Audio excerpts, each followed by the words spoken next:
مرد کا دل تو شک کا گھروندا ہوتا ہے، اگر ایک بار اس میں بال آ جائے تو پھر سمجھو کہ جاتا نہیں، اور یہ زہر مرد و عورت کی ہستی بستی جنت کو موت کے گھاٹ اتار دیتا ہے۔ آج میں اپنے گھر کی ایسی ہی کہانی بیان کر رہی ہوں کہ جہاں محبت کی حلاوت نے مجھے مدہوش کیا، وہاں ہی شک نے میرے بھائی کے گھرانے کو اجاڑنے میں کوئی کسر نہ چھوڑی تھی۔ میرا بھائی راہیل، جس نے ہمیں پالا پوسا اور پروان چڑھایا، ہمیں جان سے بڑھ کر عزیز تھا۔ ہم چھوٹے تھے جب والد صاحب اس جہان سے گزر گئے۔ ان دنوں راہیل بھائی کی نئی ملازمت ہوئی تھی اور وہی ہمارا سہارا تھے۔ انہوں نے ہمارے سروں پر ہاتھ رکھا اور باپ کی کمی محسوس نہ ہونے دی۔ انتھک محنت کر کے ہم چھوٹے بہن بھائیوں کو تعلیم دلوائی، گھر کا خرچہ بھی اٹھایا۔ ہم تینوں بہنوں سے صرف ایک مطالبہ تھا ان کا کہ میری عزت اور اپنے گھرانے کے ناموس کا خیال رکھنا، اپنا چلن پاکیزہ رکھنا۔ میں اپنی جان دے کر بھی تمہارے سکھ میں کمی نہ آنے دوں گا۔ سچ کہتے ہیں کہ جوانی دیوانی ہوتی ہے۔ ماں کی لاکھ اچھی نصیحتوں کے باوجود میرے قدم بہک گئے اور میں عشق و محبت کے لا حاصل چکر میں پڑ گئی۔ ہمارے پڑوس میں روشان نامی لڑکا رہتا تھا، جس کی چھت ہماری چھت سے ملی ہوئی تھی۔ ایک بار چھت پر کپڑے ڈالنے گئی، وہ اپنی منڈیر کے قریب کھڑا سگریٹ پی رہا تھا۔ وہ بہت خوبصورت تھا، بس اسے دیکھتے ہی میں دل ہار گئی۔ دن رات اسی کے خیالوں میں رہنے لگی۔ اب ہم روز شام کو چھت پر ملاقاتیں کرتے۔ ہمارے اس تعلق کا گھر والوں کو کوئی علم نہ تھا۔ بہنیں پڑھائی میں مشغول رہتی تھی، راہیل بھائی آفس ہوتے اور فاضل بھائی اس وقت اکیڈمی چلے جاتے۔ امی رات کے کھانے کی تیاری میں کچن میں مصروف ہوتی۔ یہ بہترین وقت ہوتا تھا۔ میں پڑھنے کا بہانہ بنا کر چھت پر پہنچ جاتی، جہاں روشان پہلے سے میرا منتظر ہوتا تھا۔ سلسلہ چلتا رہا، کسی کو کانوں کان خبر نہ ہوئی، اور ہم محبت کے متوالے روز بروز ایک دوسرے کی الفت میں گم ہوتے چلے گئے، یہاں تک کہ میں 9ویں سے فرسٹ ایئر میں پہنچ گئی۔ راہیل بھائی ہماری خاطر کوہلو کے بیل کی طرح محنت کی چکی میں پستے رہے۔ ہم نے باپ کا پیار تو دیکھا ہی نہ تھا، ہم جانتے نہ تھے باپ کی شفقت کیا چیز ہوتی ہے۔ یہ بھائی جان ہی تو تھے جنہوں نے ہمارے سروں پر اپنے پیار کا سایہ کر دیا تھا۔ ہم نے باپ کی محبت ہی ان سے نہیں پائی، تحفظ کا احساس بھی پایا تھا۔ ہماری پرورش اور دیکھ بھال کی ذمہ داری نبھاتے میرے اس فرشتہ صفت بھائی کی عمر 38 سال ہو گئی تھی۔ اب میری ماں کو بیٹے کا گھر بسانے کی فکر لاحق ہو گئی۔ مجھ سے بعد والی ایک بہن کی شادی ہو چکی تھی اور دوسری کا رشتہ طے ہو گیا تھا، لیکن میں مزید تعلیم حاصل کرنے کا بہانہ بنا کر روشان سے کیے گئے عہد و پیمان کو نبھانے کی خاطر شادی سے انکار پر ڈٹی ہوئی تھی۔ جب ماں نے دیکھا کہ یہ پڑھنے کے پیچھے شادی سے انکار کر رہی ہے تو انہوں نے راہیل بھائی کا گھر بسانے کی ٹھانی۔ وہ کہتے تھے جب تک دونوں بہنوں کو ان کے گھر کا نہ کر لوں شادی نہ کروں گا، لیکن امی کو بیٹے کے بیاہ کی فکر اب ایک مرض کی مانند لاحق ہو گئی۔ کہا کہ جب تک اس گھر میں بہو نہ آ جائے گی میں بھلی چنگی نہیں ہو سکتی۔ اس فکر میں وہ واقعی بستر سے جا لگی۔ راہیل بھائی نے جب والدہ کی ایسی حالت دیکھی تو ہتھیار ڈال دیے۔ بڑے چاؤ سے اماں نازنین کو بہو بنا کر گھر لے آئیں۔ ہم بہنوں کی خوشی کا ٹھکانہ نہ تھا۔ بھائی کا صحرا دیکھنے کی آرزو بڑی پرانی تھی۔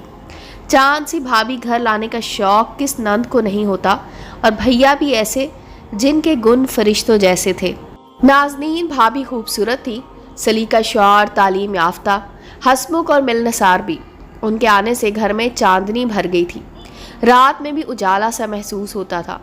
بہت جلد انہوں نے ہم سب کے دلوں میں گھر کر لیا تھا۔ شادی کے وقت ان کی عمر 17-18 سال تھی۔ ہم نندوں کو چھوٹی بہنیں اور امی کو ماں جانتی، اور جس طرح کوئی پجارن اپنے دیوتا کی پوجا کرتی ہے ویسی ہی چاہت وہ بھیا سے کرتی تھی۔ بھائی جان کی خدمت اور پیار و محبت کا وہ اس قدر خیال رکھتی تھی کہ وہ بیوی کے پیار میں کھو کر سارے جہان کو بھول جانا چاہتے تھے۔ شادی کے وقت راہیل 40 سال کے ہو چکے تھے۔ بھائی جان اب ہر وقت بیوی میں کھوئے رہنے لگے۔ پہلے گھر آتے تو سیدھے امی جان کے کمرے میں آتے تھے، اب آتے ہی بیوی کے کمرے کا رخ کرتے۔ تنخواہ آدھی سے زیادہ بھابھی جان کے تحفے تحائف پر خرچ ہونے لگی۔ کھانے کی میز پر ہم سب بیٹھتے تو ہم کو نظر انداز کر کے بس نازو کی رٹ لگائے جاتے۔ اماں کبھی کہتی بھی کہ بیٹا آپے میں رہو۔ سارے خاندان میں تمہارا تحمل اور سمجھداری مشہور ہے، لوگ کیا کہیں گے؟ مگر بھائی پر تو بھابھی کا ایسا جادو چل گیا جو اب سر چڑھ کر بول رہا تھا۔ انہیں نہ اپنا ہوش رہا نہ ہمارا، ذرا سی بات پر بیوی کی خاطر ہم سے الجھنے لگے۔ کئی بار امی جان سے گستاخی کر ڈالی، حالانکہ بھابھی سے ہم کو کوئی شکایت نہ تھی۔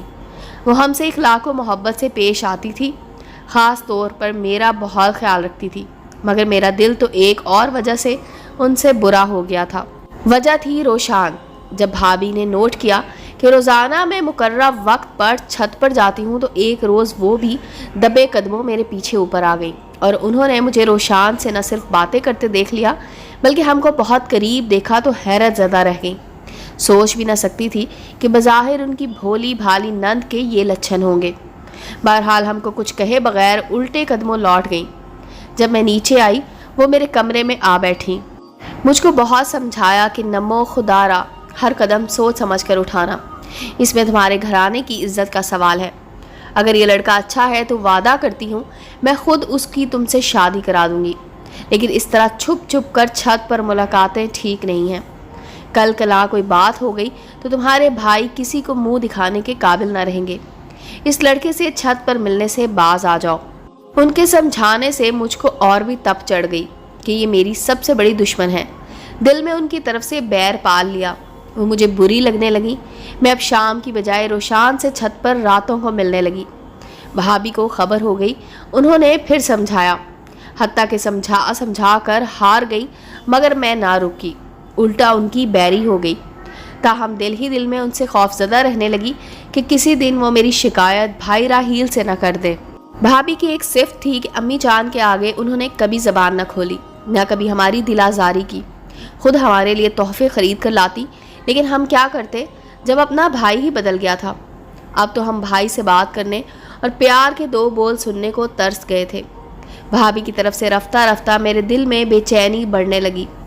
وہ اپنے دل کا جام محبت سے بھر کر لاتی اور میں ان سے منہ پھیر لیتی، کیونکہ مجھ کو یہ بات سمجھانے سے باز نہیں آ رہی تھی کہ میں رات کو روشان سے ملنے چھت پر نہ جایا کروں۔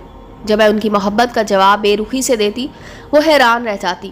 تب میں سوچتی یہ کتنی چالاک عورت ہے، خود اچھی بنی ہوئی ہے اور ہمارے بھائی کو ہم سے چھین لیا ہے۔ وہ بھائی جن کی محبت کا سارا گھر دم بھرتا تھا، ان کے لیے بھی اب میرے دل میں برائی آ چکی تھی۔ برائی آئی بھی تو بھابھی ہی کی طرف سے، وہ میری محبت کی دشمن جو بن گئی تھی۔ میں نے ان سے بدتمیزی بھی کی تو انہوں نے تیوری پر بل نہ ڈالا اور مجھے ناسمجھ کہہ کر معاف کر دیا۔ ان کے اس رویے سے تو میرا دل اندر سے جل کر کوئلہ ہو گیا۔ میں ہی نہیں، میری بہنوں کو بھی اب بھائی جان کی طرف سے پہلے جیسی محبت نصیب تھی اور نہ توجہ۔ آخر ایک روز میں نے بھابھی کو نیچا دکھانے کو ایک چال سوچی تاکہ بھائی جان کا دل ان کی طرف سے میلا ہو جائے، اور پھر اس منصوبے پر عمل پیرا ہونے کا موقع بھی مل گیا۔ انہی دنوں ایک روز بھابھی کے کزن ہمارے گھر آئے۔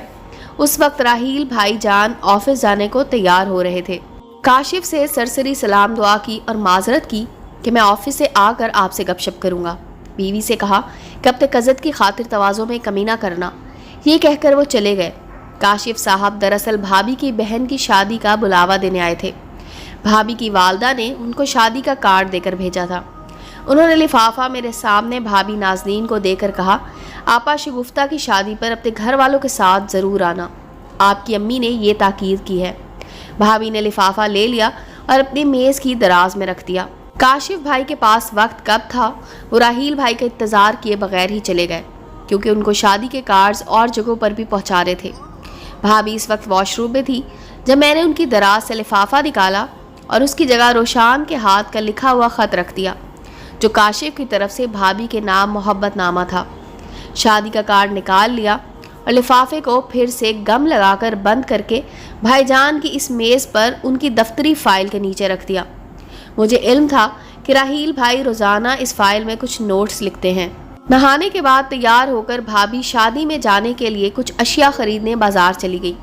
امی سے زبانی کہہ دیا کہ چھوٹی بہن کی شادی ہے، کارڈ آ گیا ہے، اگر آپ کو دیتی ہوں۔ امی نے تاکید کی ہے کہ ساس نندوں کے ہمراہ شادی پر آنا، لہٰذا آپ بھی تیار رہیے گا۔ 3 روز بعد مہندی کی رسم ہوگی۔ ان کے جانے کے کچھ دیر بعد بھائی جان دفتر سے آ گئے۔ ان کی عادت تھی کہ کپڑے تبدیل کر کے بستر پر لیٹ جاتے تھے اور چائے پینے کے بعد اپنی میز پر بیٹھ کر فائل وغیرہ دیکھتے تھے۔ انہوں نے معمول کے مطابق چائے پی اور اٹھ کر میز کی طرف آئے۔ فائل اٹھائی تو اس کے نیچے لفافہ رکھا تھا۔ انہوں نے اسے کھولا۔ ان کی بیوی کے نام محبت نامہ تھا۔ پڑھ کر ان کا رنگ بدل گیا۔ سوچ میں پڑ گئے کہ بیوی نے اس لفافے کو یہاں کیوں رکھا؟ کیا وہ جلدی میں اس کو یہاں رکھ کر بھول گئی ہے یا کاشف رکھ گیا ہے؟ اسی ششو پن میں شام گہری ہو گئی۔ بھابھی خریداری کر کے آ گئیں، لیکن انہوں نے لفافے کا ان سے ذکر نہ کیا بلکہ اس کو جیب میں رکھ لیا۔ بھابھی نے آتے ہی بتایا کہ شگفتہ کی 3 روز بعد مہندی ہے اور سب نے چلنا ہے۔ وہ یہ کہہ کر اپنی سنگھار میز کی دراز میں شادی کارڈ والا لفافہ تلاش کرنے لگی۔ ادھر ادھر دوسری درازوں میں دیکھا۔ کیا ڈھونڈ رہی ہو؟ بھائی نے پوچھا۔ لفافہ ڈھونڈ رہی ہوں، امی نے شادی کا کارڈ اور خط بھیجا تھا، کاشف دے گئے تھے، وہی نہیں مل رہا ہے۔ کوئی بات نہیں، کیوں ہلکان ہو رہی ہو؟ کہیں رکھ کر بھول گئی ہوگی، مل ہی جائے گا، زبانی تو بتا دیا ہے۔ وہ دن گزر گیا، چھٹی کا دن تھا۔ دوپہر کو حسب معمول بھائی اور بھابھی نے ہم سب کے ساتھ بیٹھ کر کھانا کھایا، لیکن آج سبھی نے محسوس کیا کہ بھائی جان چپ چپ ہیں۔ وہ بھابھی سے ہنس کر بات نہ کر رہے تھے۔ سب خاموشی سے کھانا کھاتے رہے۔ میں نے اندازہ کر لیا کہ بھائی جان کے دل میں شک کا زہر دھیرے دھیرے سرایت کر رہا ہے۔ وہ آج بیوی کو نظر انداز کر رہے تھے۔ اسی رات جھگڑا شروع ہو گیا۔ بھائی کچھ باز پرس کر رہے تھے اور بھابھی رو رہی تھی۔ سسکیوں کی آواز ہم نے سنی، مگر کوئی ان کے کمرے کی طرف نہ گیا، کیونکہ یہ میاں بیوی کا آپس کا معاملہ تھا۔ شادی کے بعد یہ ان کی پہلی لڑائی تھی۔ مجھ کو بھابھی کی سسکیاں سن کر راحت محسوس ہوئی، جیسے کہ وہ میری مجرم ہوں۔ اس کے بعد گویا مہکتے چمن کو آگ لگ گئی۔ بھابھی کا پھول کی طرح کھلا ہوا چہرہ مرجھا گیا تھا۔ بھائی جان کو تو چپ لگ گئی۔ وہ اب دفتر سے آ کر سیدھے ہمارے کمرے میں آ جاتے، ہم سے باتیں کرتے، امی کے ساتھ ہنستے بولتے۔ امی جان کے گلے میں پہلے کی طرح باہیں ڈال دیتے، مگر جو ہی بھابھی آ جاتی وہ خاموش ہو جاتے اور تیوری پر بل ڈال دیتے۔ بھابھی جی خاموش ہو کر بیٹھ جاتی، ان کی آنکھوں میں آنسو بھر آتے جن کو وہ کمال ضبط سے پی جاتی تھی۔ ان کی آنکھوں میں آنسو دیکھ کر میرے دل پر ٹھنڈک پڑ جاتی، جی ہی جی میں خوش ہوتی کہ اب آیا مزہ۔ ایسا درد ہوتا ہے پیار کے چھن جانے کا۔ ایک روز پھر ہنگامہ ہوا۔ پتہ چلا بھائی نے اپنے شک کا بیوی پر کھلم کھلا اظہار کر دیا ہے۔ بھابھی نے رو رو کر قسمیں کھائی، مگر بھائی کا دل صاف نہ ہوا۔ وہ یہی سوال کرتے تھے کہ آخر یہ خط کہاں سے آیا۔ اس سوال کا بھابھی کے پاس جواب نہیں تھا۔ بھائی جان کیسے اپنی معصوم بہنوں پر شک کرتے، جبکہ بھابھی یہ بھی کہنے کی جرت نہ کر سکی کہ کیا خبر یہ خط تمہاری ماں بہنوں نے رکھا ہو۔ جوں توں کر کے بھابھی اپنی اجاڑ زندگی کے دن تمام کرنے لگی۔ ان کی ٹھنڈی آہیں بے اثر نہ گئی، کیونکہ اللہ تعالیٰ بے قصوروں کی سنتا ضرور ہے۔ دیر ہے اس کے ہاں مگر اندھیر نہیں ہے۔ ایک رات میں روشان سے ملنے چھت پر گئی کہ اچانک بھابھی کی آنکھ کھل گئی۔ بجلی چلی گئی تھی۔ بھائی نے ان سے کہا کہ تم چھت پر پڑی چارپائیوں پر بستر لگاؤ، گرمی سے نیند نہیں آ رہی، میں اوپر جا کر سوتا ہوں۔ رات کے 2 بجے ہوں گے جب بھابھی کھیس اور تکیے لے کر اوپر آئیں۔ اس وقت میں اور روشان چارپائی پر دراز محبت کے گیت سرگوشیوں میں گنگنا رہے تھے۔ اچانک کسی کو آتا دیکھ کر ہم دونوں بکھلا کر اٹھ کھڑے ہوئے۔ بھابھی نے کہا یہ میں ہوں نمو، تمہارے بھائی جان اوپر سونے کو آ رہے ہیں، تم جلدی سے نیچے جاؤ، اور روشان سے کہا کہ چھت پر پھلانگ جاؤ، نہیں تو آج تمہاری خیر نہیں ہے۔ وہ تو ترنت منڈیر پر کود کر ادھر کو نکل گیا اور میں فوراً نیچے کو لپکی۔ 5 منٹ کے توقف سے بھائی جان اپنے کمرے سے نکلے اور چھت پر چلے گئے۔ اس روز خدا نے بال بال بچایا۔ اگر بھابھی نے بر وقت اطلاع نہ کی ہوتی تو نہ جانے کیا ہو جاتا۔ صبح میں نے بھابھی سے ہاتھ جوڑ کر معافی مانگی اور ان کی عظمت کو سلام کیا، جنہوں نے میرے عیب پر پردہ ڈھک لیا تھا اور مجھے اپنے پیارے بھائی کی نظروں میں گرنے سے بچا لیا تھا، ورنہ میں عمر بھر ان کو منہ دکھانے کے قابل نہ رہتی۔